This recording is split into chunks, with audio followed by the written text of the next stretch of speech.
Next है types of farming, the social economic condition of the people of India, administrative policy and the entire Indian economy are associated with agriculture.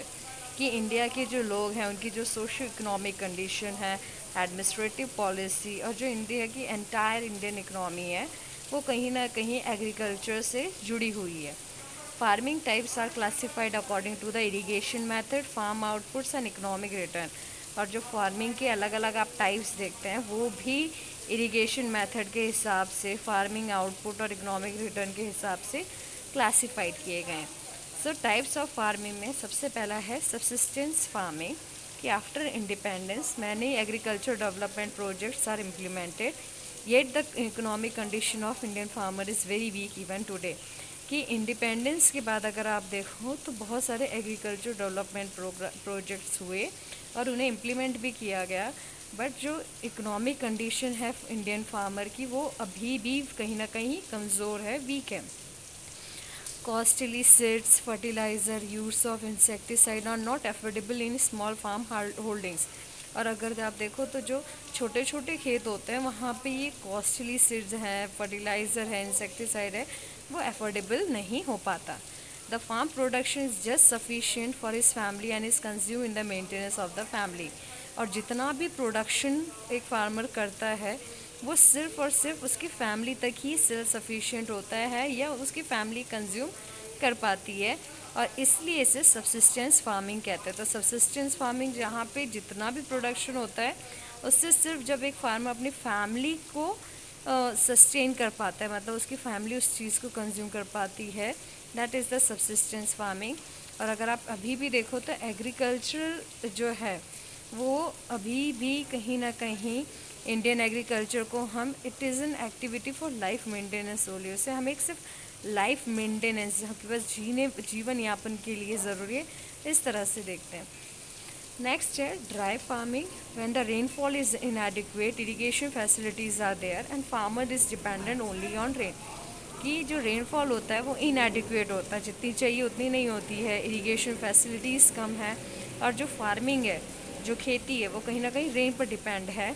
ज़्यादातर अगर आप देखो तो सिर्फ एक ही क्रॉप ग्रो की जाती है through the humidity accumulated with in the land, और जिसकी वजह से इसे क्या कहा जाता है, ड्राई फार्मिंग. ठीक है. क्रॉप्स जैसे ज्वार है, मिलेट है, पल्सेस. ज्वार तो आपको पता है, मिलेट मतलब बाजरा, पल्सेस मतलब दालें. इन्हें अगर आप देखो तो कम पानी की ज़रूरत होती है, तो वो ज़्यादातर इस ड्राई फार्मिंग में ग्रो किए जाते हैं. अगर आप गुजरात में देखो तो वीट और ग्राम मीन्स चना ग्रो किया जाता है ह्यूमिड सॉइल, जबकि मानसून ख़त्म हो जाता है या ओवर हो जाता है. नेक्स्ट है wet farming. Wet farming is carried out in the region of heavy rain, adequate facilities for irrigation. Wet farming वहाँ पे की जाती है जहाँ पे ज़्यादातर हैवी रेन हो या फिर इरीगेशन की अच्छी खासी फैसिलिटीज़ हो. If there is no rainfall or if it is insufficient, more than one crop is taken with the help of irrigation. अगर आप देखो कहीं पे अगर बारिश नहीं हो रही है या इनसफिशिएंट फैसिलिटी है, तो उस धर जो क्रॉप्स ग्रो की जाती है वो इरिगेशन फैसिलिटी के ज़रिए की जाती है. जैसे पैडी है, शुगर केन है, कॉटन है, वीट है, वेजिटेबल्स है, ये ग्रो किए जाते हैं.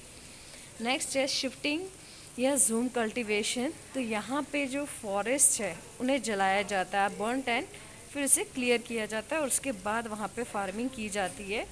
और जो फार्मिंग की जाती है वो कम से कम 2 या 3 सालों के साथ तक होती है. जब सॉइल अपनी फर्टिलिटी रिड्यूस कर देता है, दैट एरिया इज़ अबंडेंट, उसको छोड़कर फिर दूसरी जगह पर भी सेम चीज़ की जाती है कि भाई वहाँ के फॉरेस्ट को बर्न किया जाता है, क्लियर किया जाता है, और फिर 2-3 सालों के लिए खेती की जाती है, जिसे हम जूम कल्टीवेशन कहते हैं या शिफ्टिंग कल्टीवेशन.